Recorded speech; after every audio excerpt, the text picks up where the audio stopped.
देखिए, अभी तो मैं खुद जा रही हूँ और मैं अब जाकर के खुद अब मुआयना करना चाहूंगी कि सब लोग हमारे मतदाता हैं, चाहे पुरुष हो, महिला हो, बुजुर्ग हो, युवा हो, सब लोग निकलें और अपना मतदान का जरूर प्रयोग करें। बस मैं इसलिए सोची कि अब थोड़ा सा पता लगा लिया जाए क्षेत्र में हमारे लोग कितना निकल रहे हैं। लगातार वोटिंग हो रही है मैम, क्या कहना चाहेंगे?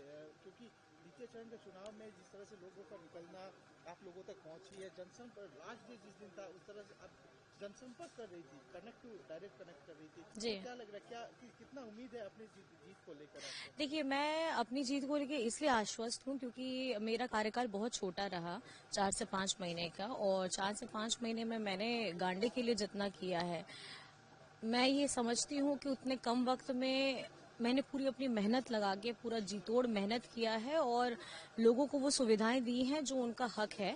और कहीं ना कहीं अगर इतने कम कार्यकाल में मैंने इतना काम किया है तो आप समझ सकते हैं कि 5 साल तो मेरे लिए बहुत लंबा रहेगा और उस समय मेरे पास बहुत समय भी रहेगा और बहुत काम करने के लिए वक्त भी रहेगा। बीजेपी कह रही है कि 23 नवंबर जेएमएम का विदाई का दिन है और झारखंड में बीजेपी सरकार पूर्ण बहुमत से सरकार बनाने जा रही है, क्या कहना चाहिए? देखिए, अब सपने में पालना कोई बुरी बात नहीं है और वो उनके सुनहरे सपने, उन्हीं को बहुत बहुत बधाई और शुभकामनाएं, क्योंकि जिस तरीके से आपने पहले चरण में वोटिंग देखा है और हमारी लोगों का और खास करके हमारी महिलाओं का, नारी शक्ति का देखा, आप समझ सकते हैं कि पूरी ताकत से हमारी आधी आबादी हेमंत सोरेन जी को और खास करके हमारे महागठबंधन को पूरे ताकत के साथ मजबूती दे रही है। महिला वोटर्स लगातार आप उनका एक अलग ही कल्पना सोरेन का एक स्टार कैंपेनर के तौर पर जिस तरह से पूरे झारखंड में लगा, तो क्या कहना चाहेंगे? क्योंकि जिस तरह से सैलाब देखा गया आपकी जनसभाओं में, हम लोग भी घूमे। जी,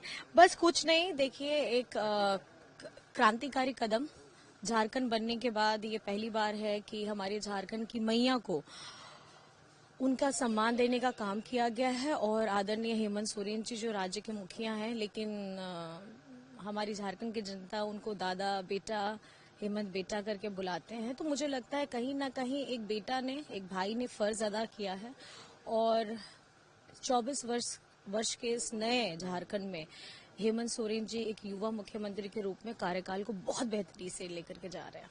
आने वाले दिनों में कल्पना सोरेन को बड़े जिम्मेदारी में देखा जा सकता है। मेरे पास जो जिम्मेदारियां है कि मैं अपनी जिम्मेदारी अपनी क्षमता से ज्यादा करके मैं लोगों के सामने दिखाने का काम करूंगी और अपने कामों के द्वारा अपने बातों को कहने का प्रयास करूंगी।